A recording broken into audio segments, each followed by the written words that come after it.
In the days of Ronald Reagan and George H.W. Bush's White House,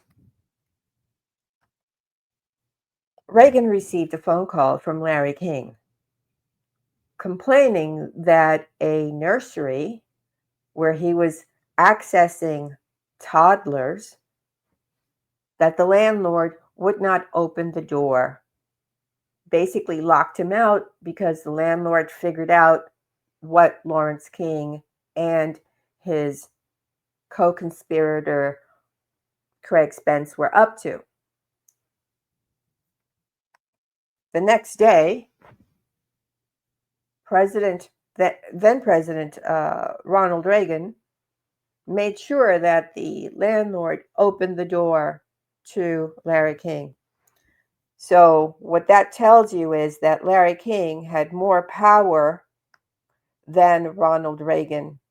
And what we're going to talk about today is the fact that Jeffrey, who sometimes I can say his last name, sometimes I can't, so I'll refer to him as J.E., and Ghislaine Maxwell, in fact, have more power than the President of the United States, who is currently sitting in the hot seat, Donald Trump.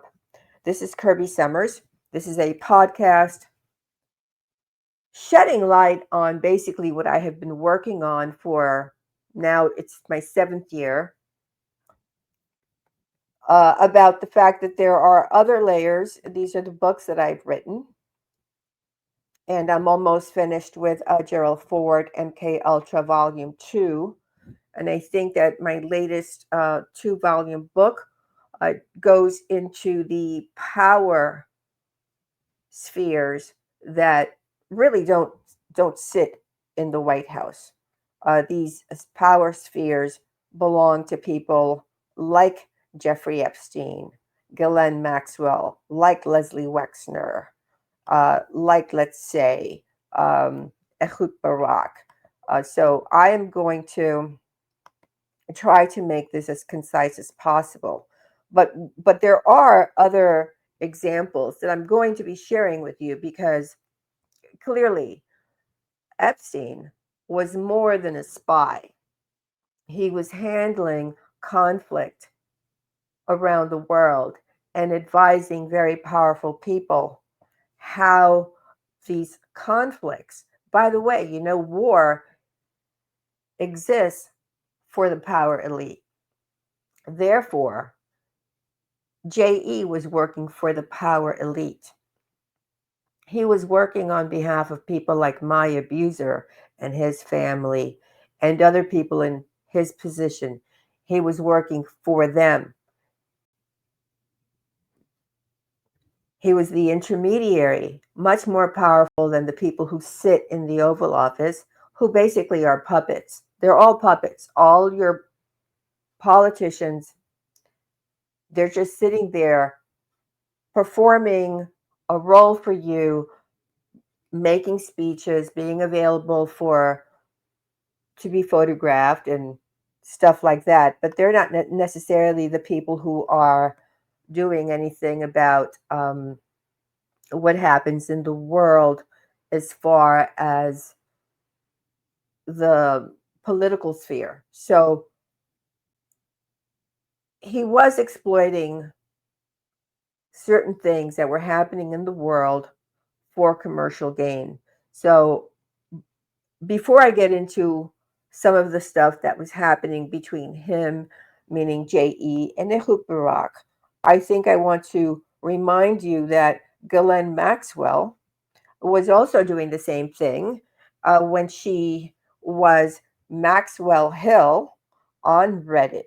Now, even before she was arrested, like, and possibly, I think the year was 2014 when people started to question the role of Maxwell Hill as a user on Reddit. Now, at the time, they didn't know if Maxwell Hill was a male or a female, but I'm going to read to you one of the comments that appeared as early as 2014. I see his or her posts appearing on the front page all the time, and they are almost entirely political in nature. One sided, this person said. He posts numerous times a day. He is in the 11th year club and is a charter member. He also moderates other large subreddits. What I'm asking is this person a normal Redditor or is Reddit his full time job? I don't know how else he could spend so much time on Reddit, who pays him, and how many others are there. So it was discovered that the account was actually Ghislaine Maxwell's account. She lived in a house. She grew up in Maxwell Hill, which I write about in my book, Ghislaine Maxwell, an unauthorized biography, which is available on my website, and that's also available on Amazon. And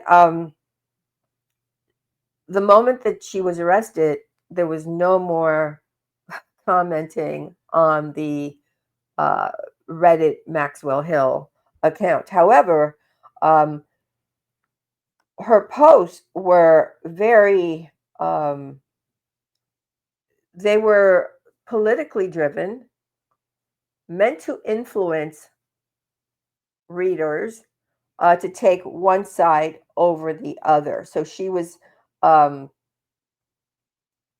somebody who was very, let's say, she was just very active in world news. She was very active in environment. She was very active even in child protective laws, trying to minimize, let's say, the age of consent. Uh, Also, why a CP should be somewhat legalized. She was just doing all kinds of things. So, as bad as all of the information that we've heard about JE and Ghislaine and the most powerful men in the world, including women, doing inappropriate things with children and R wording other people, men and female, whether you are of age or not, are is still are, and it's very traumatizing and continues to be forever. They were more than that. They were the people who influence what happens in the political sphere. So Maxwell was taking a more direct approach, while JE was taking a larger approach with the powers, very political, just countries. Let's remember that it was Leslie Wexner who gave JE not just a bunch of properties. I'm going to list them, however, for you. He gave him the mansion on 71st Street, number 9 in Manhattan.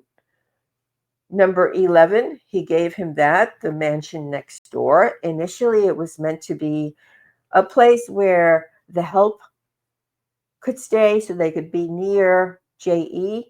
However, it ended up becoming the home to Howard Lutnick, who is now in Donald Trump's administration.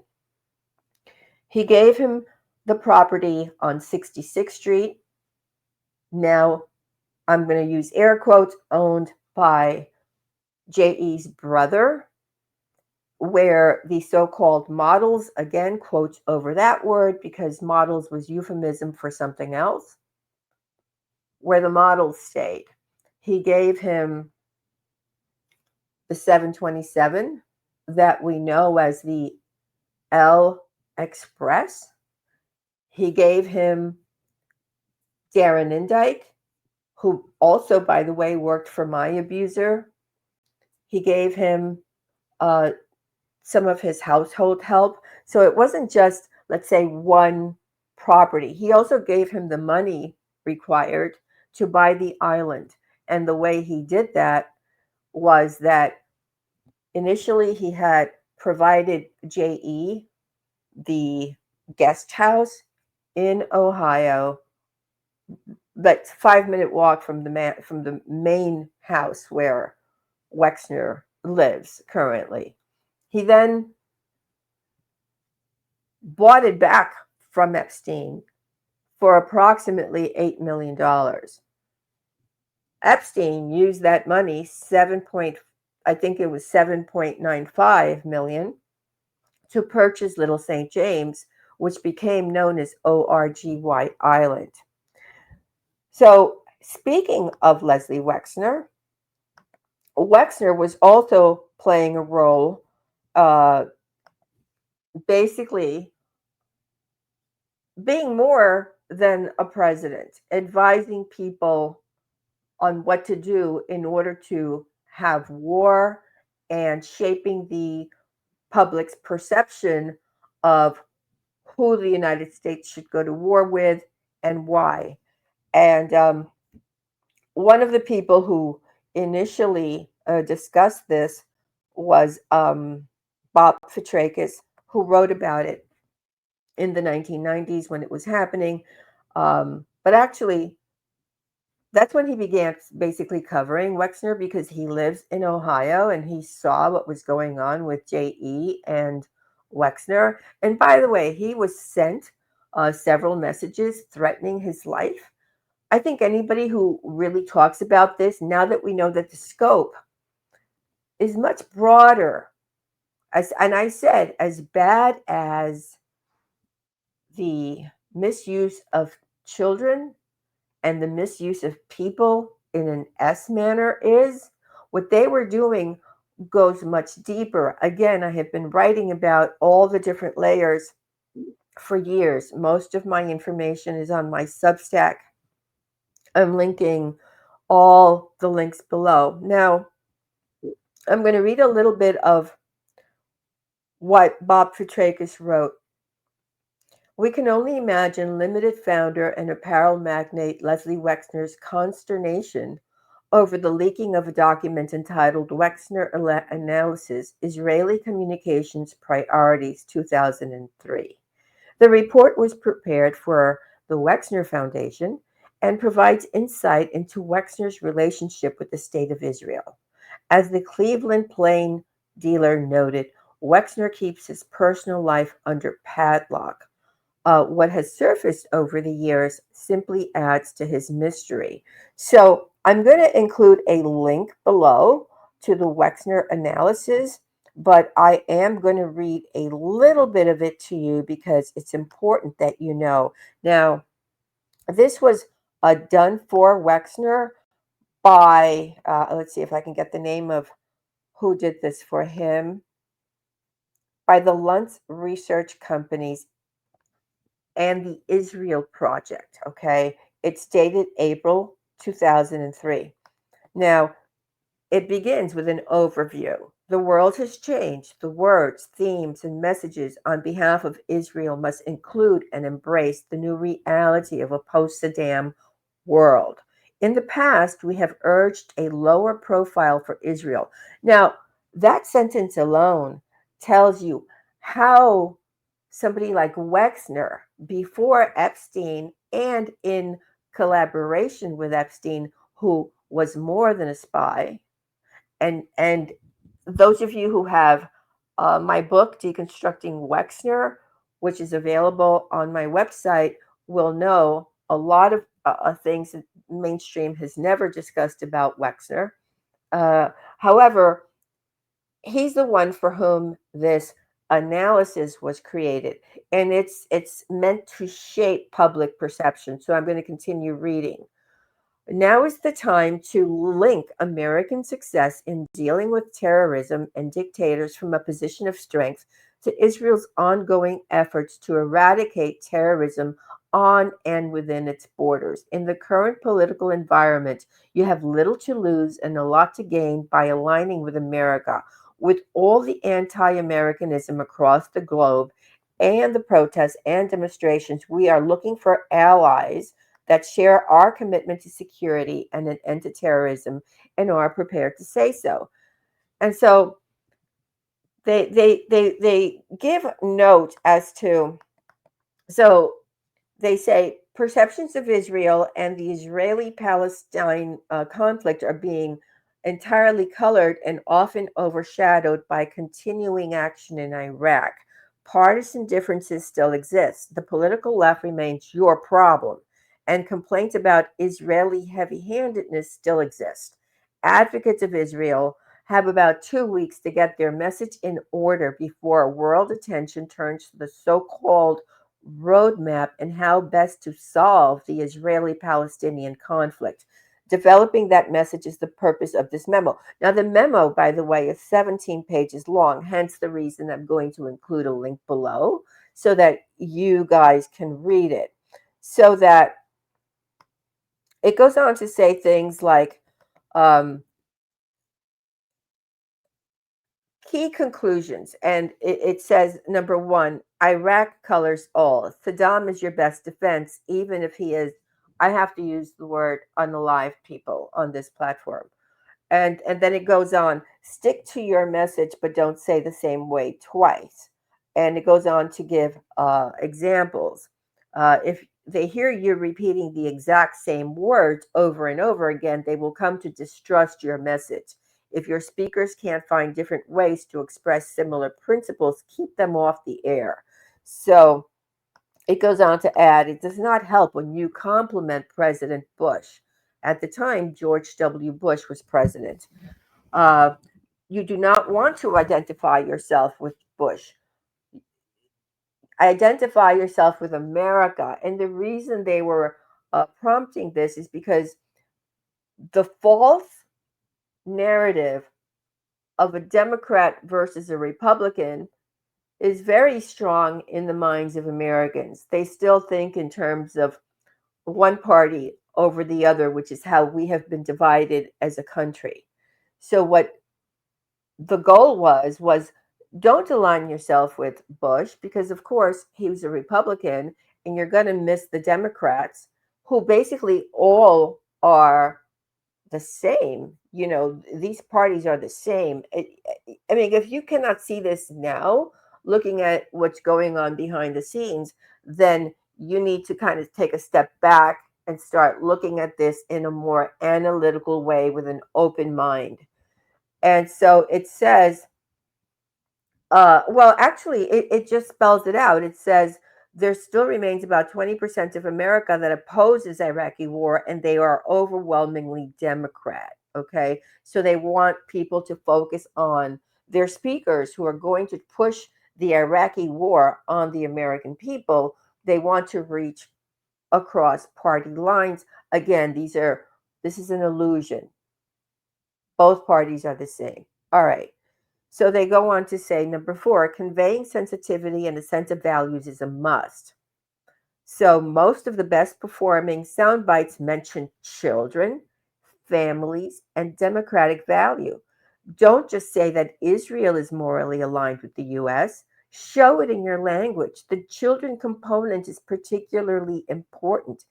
It is essential that you talk about the day not long from now when Palestinian children and Israeli children will play side by side as their parents watch approvingly. So they're instilling the thing of installing children because children is how most people react. You know, it's if they see something that says the word children, most people are bound to be more favorable into, oh, we have to protect the children.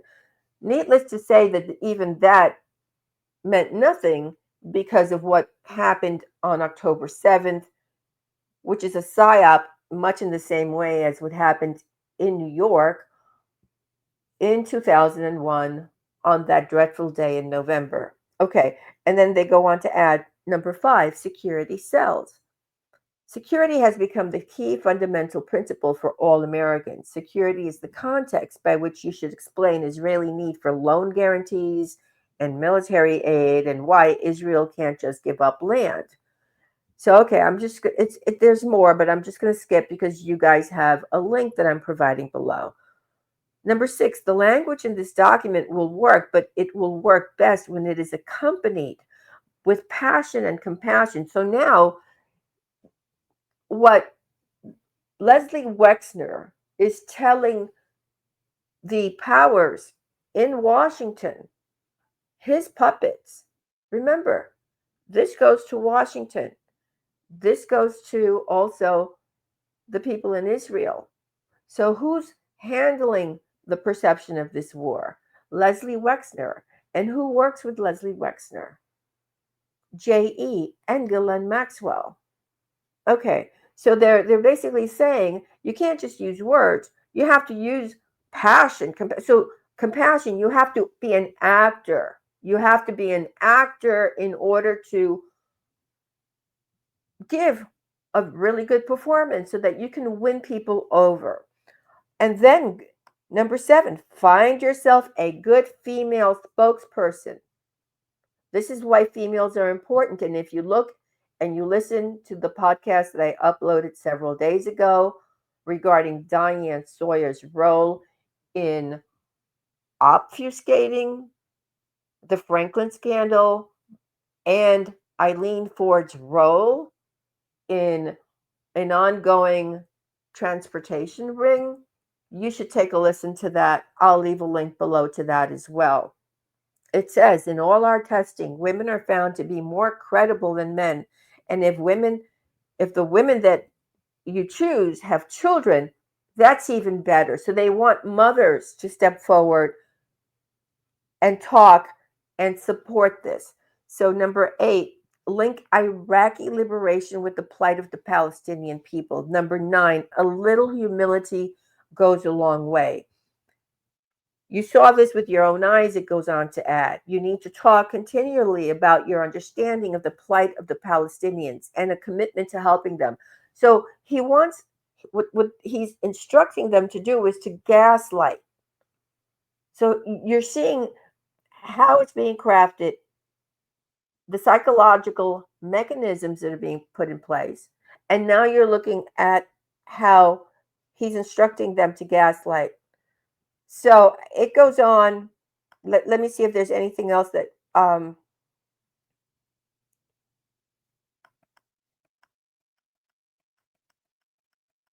right, so it goes on to add a warning, and then I'm going to move on to other examples, and then I'm going to move on to what J.E. himself was doing. Now, the warning that is added here in Wexner's analysis is that there are some who would say that Saddam Hussein is already old news. They don't understand history. They don't understand communication. They don't understand how to integrate and leverage history and communication for the benefit of Israel. The day we allow Saddam to take his eventual place in the trash heap of history is the day we lose our strongest weapon in the linguistic defense of Israel. So, this is an important document for you guys to read, which will explain what this whole spying network is about. Now, what I want to really hammer home is that it did not end with J.E.'s unalivement or whatever. He's no longer here. It did not end with putting Ghislaine in jail. I started this podcast by referencing Larry King and Craig Spence, who ran the very same operation. And in their case, I think you have heard me say over and over again that the political objective of the Franklin situation was to raise covert funding for the Iran war, for the Contras, for Reagan's war, if you will, covert funds, because at the time it was deemed that the CIA could not necessarily be part of this, and they needed a way to raise money. Now, before that, and I write about this in my book, Gerald Ford, and I urge you all to try to read that if you can, because it helps people look at history and look at these so-called networks that overlap and continue generation by generation in a much clearer fashion. So um, Epstein, uh, now the news is reporting based on the fact that we have all of these emails that the House committee had Epstein's attorneys hand over to them, which were dropped for the American people, where we see that Donald Trump was really still somebody who was in Epstein's life long after he claimed he was not in Epstein's life. Okay. We see Epstein giving strategic advice to Steve Bannon. We see him giving strategic advice to other people in Trump's world, in Trump's administration. We see Epstein giving strategic advice to many people. Among this would be somebody like Ehud Barak. Um, so he writes, with civil unrest exploding in Ukraine, Syria, Somalia, Libya, and the desperation of those in power, isn't this perfect for you? And so Barak says, you're right in a way, but not simple to transform to cash flow. So the goal of the elite is to make as much money as they can. How do they make this money? Through war, by exploiting the profits of war, if you will, by exploiting its people, by exploiting um, the most horrible thing to happen to any region. Okay. He then goes on to say the desperation of those in power could make them eager to buy what he was selling. And what he was selling was basically connections to other powerful figures and security systems to clamp down on dissent. Now,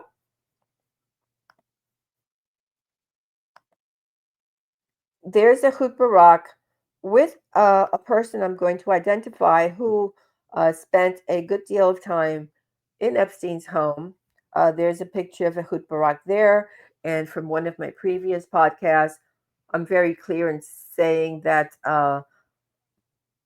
Virginia was instructed to, let's say, make happy this person who was very physically abusive to her. So I don't want people to forget that, but I want people to understand that there was much more than just something of, let's say, an S nature. This was geopolitical maneuverings. All right. So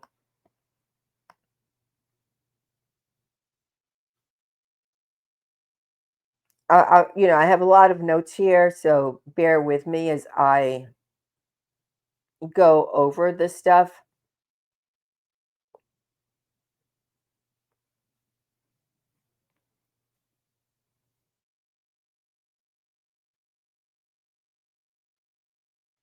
Okay.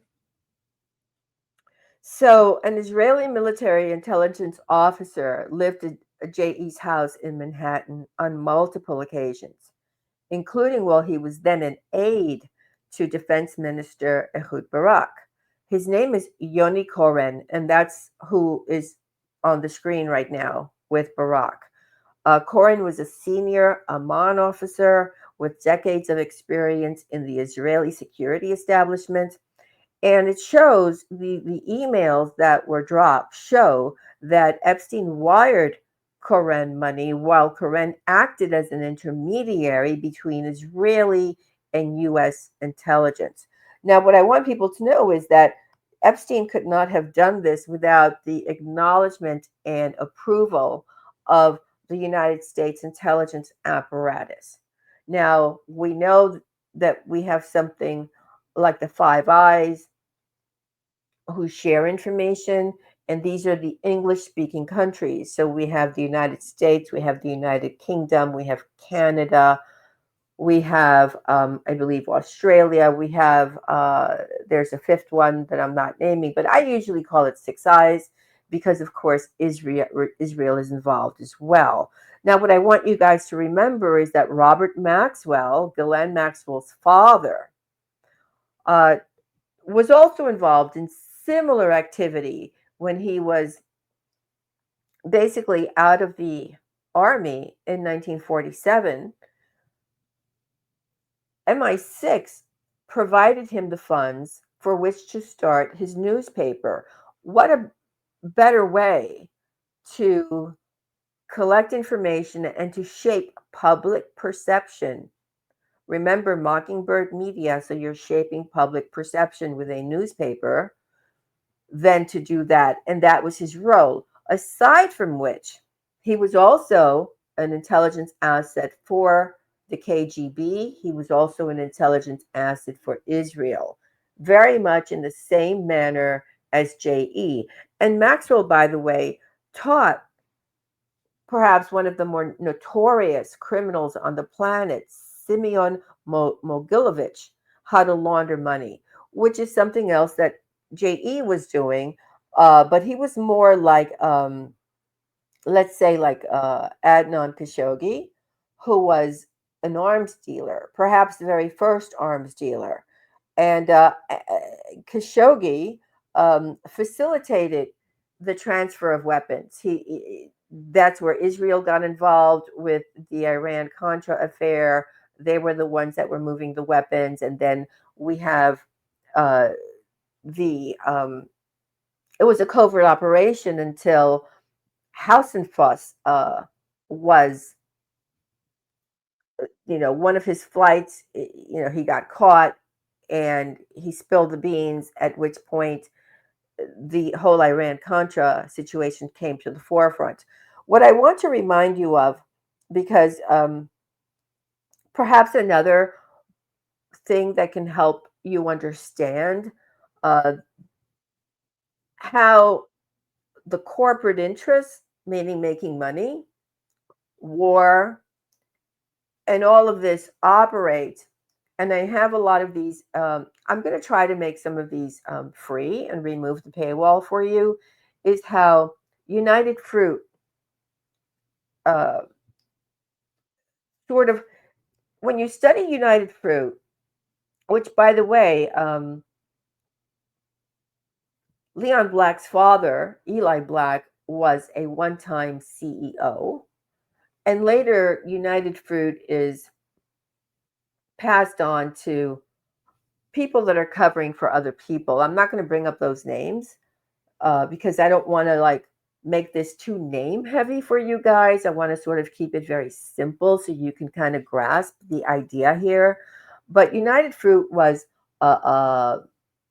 remains a very strong corporate entity, like the bankers, because the bankers all had shares, let's say, in United Fruit. And back in the day, the United States government, through the CIA, and again, covert operations, went into Guatemala, had a coup in 1954. I think it was 54 or 53. It could be 53, to overthrow the then dictator, to install their own dictator, for the sole purpose of making sure that the tax for these bananas would be kept low, to make sure that they can take over more land. Uh, they killed a lot of people. However, it was an operation run by the United States of America, who then continued to do this to other countries. However, United Fruit is a good example to use because you can see how war is used, how the military is used, how covert funding is used, how even today, Leon Black's son, so we have several generations connected to United Fruit, is working in Donald Trump's administration, basically in the same role. A foreign, is sitting in a foreign at an office that dictates what's happening in other countries. So that we know Leon Black was said to have been Epstein's financial contributor behind Wexner. I've already shown you Wexner's role in the ongoing wars and how he, from behind the scenes, basically told the world and told the people in the White House and told people even in Israel and how to present the war so that the American people could swallow it. So, to just get back to the effect that these emails are having on Donald Trump and this administration, there was a protest at the White House yesterday. People are demanding that Trump be ousted. We've already had a president that was ousted. Richard Nixon immediately resigned. One would have thought that Trump would have resigned. However, he's not. Instead, he's doubling down and he's saying almost nothing. It is not a reasonable idea, as I have heard other people say, that Trump is going to apologize. Trump is incapable of doing that. The person who groomed him was Roy Cohn. Roy Cohn used blackmail in order to get Donald Trump his tax break when he did the very first deal in New York City. Roy Cohn continued to use blackmail, which Trump also learned how to use in order to continue to get favorable treatment. This is not someone who has a sense of right or wrong. This is somebody that has no sense of right or wrong. This is somebody who just knows how to say everything is great, nothing is wrong. So this is the person that learned how to gaslight by the person who did it the best, which is Roy Cohn. I hope that everyone is beginning to see the layers underneath what typically has been referred to by mainstream as just a transportation ring was much more than that. Epstein is much more powerful than any sitting president, as was Larry King, as was Craig Spence. That said, somebody else continues in that position today. There are other people like Epstein, many of them. It's just that he's the one that came to the surface, an important one that came to the surface, and it's very it's really the first time that something like this has been exposed, where basically, the curtain has been moved out of the way somewhat, not entirely. There's a lot of stuff that the public doesn't know about. The public doesn't know about who was unalived, what happens behind closed doors in order to keep something like this secret in this world of the elite. This is why we have a network of, let's say, SA people. This is the glue that binds this world together. They keep each other's secrets for a reason. Otherwise, they're disposed of. It's a very dark world, but it is important for us to understand what really happens in our world in order that we may, again, keep ourselves safe, understand the politics, and perhaps learn that when we hear something from a politician, well, we have to look a little closer. We cannot just take somebody's word for something. We have to look at actions. Actions are the what really we should be focusing on. History, so that when somebody says they're going to do something, did they really do it? So we have to learn how to rely more on what we see people do versus what we hear people say. Like I said, I'm going to leave all of these links below for you, and I am very, very curious to hear your commentary on the information I shared with you today. Again, my books are here. A lot of them. I'm always working. I'm always peeling off layers. They're available on my website, kirbysommers.com. And I do have a Patreon, so please support my work. I also have my Substack where I upload new research on a regular basis.